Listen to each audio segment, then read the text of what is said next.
Digital nomad, sebuah istilah di mana seseorang memutuskan untuk bekerja secara lepas dan memanfaatkan teknologi sehingga tidak terikat oleh waktu dan tempat.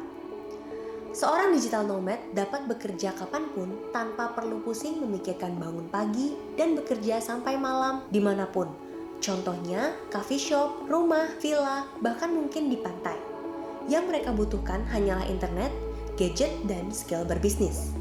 Nah, kalau dulu nih teman-teman, digital nomad ini didominasi oleh orang-orang yang bekerja di bidang marketing, IT, desain, influencer, youtuber juga bisa termasuk dalam istilah digital nomad ini karena mereka bisa bekerja dimanapun dan kapanpun untuk menghasilkan karya-karya mereka. Dan tidak ada yang menyangka nih teman-teman bahwa dengan adanya pandemi ini banyak sekali perusahaan yang akhirnya melek tentang efektivitas remote working gitu ya, seperti yang dilakukan oleh digital nomads ini. Banyak nih teman-teman para millennials dan juga Gen Z yang juga sudah merasakan ternyata kerja itu nggak harus di kantor, bahkan bisa tetap efektif, tetap produktif walaupun dari rumah, ya kan?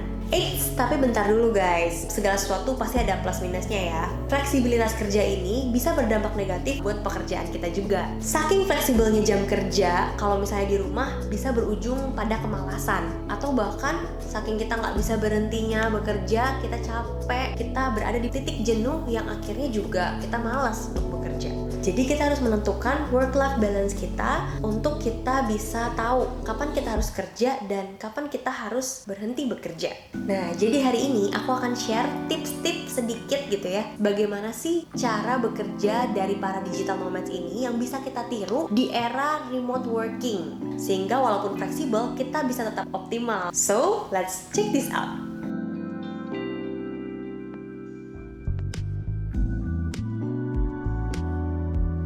Yang pertama, kita harus belajar mengenai hal-hal yang mendukung remote working ini. Nah, seperti misalnya penggunaan laptop ataupun PC, bagaimana kita menyiapkan presentasi, menyalakan video webcam, lalu kita join virtual meeting aplikasi seperti Zoom, Google Meet, ataupun Webex, dan juga lain-lainnya untuk bisa mengoptimalkan proses pekerjaan kita.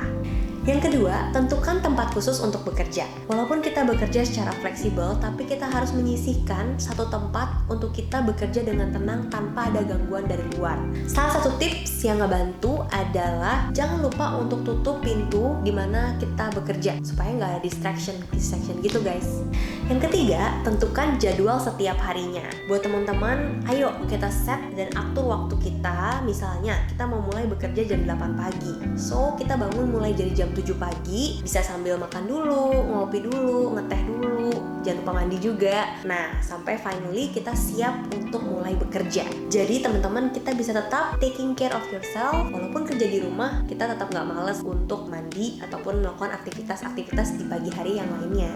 Dan ketika waktu bekerja kita sudah selesai, teman-teman juga berhenti bekerja, luangkan waktu mungkin dengan keluarga, dengan teman-teman, atau bahkan dengan diri sendiri. Jangan sampai kita jadi burn out atau bahkan capek mental.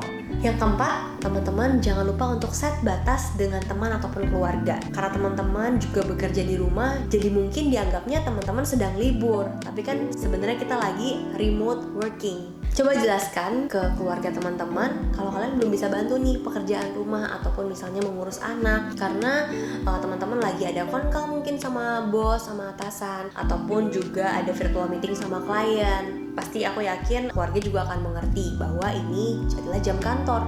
Ya, itu aja teman-teman, sedikit sharing dari aku. Buat teman-teman yang sedang berjuang, biarlah di masa sulit ini bisa terus menjadi kekuatan untuk kita melangkah di kemudian hari.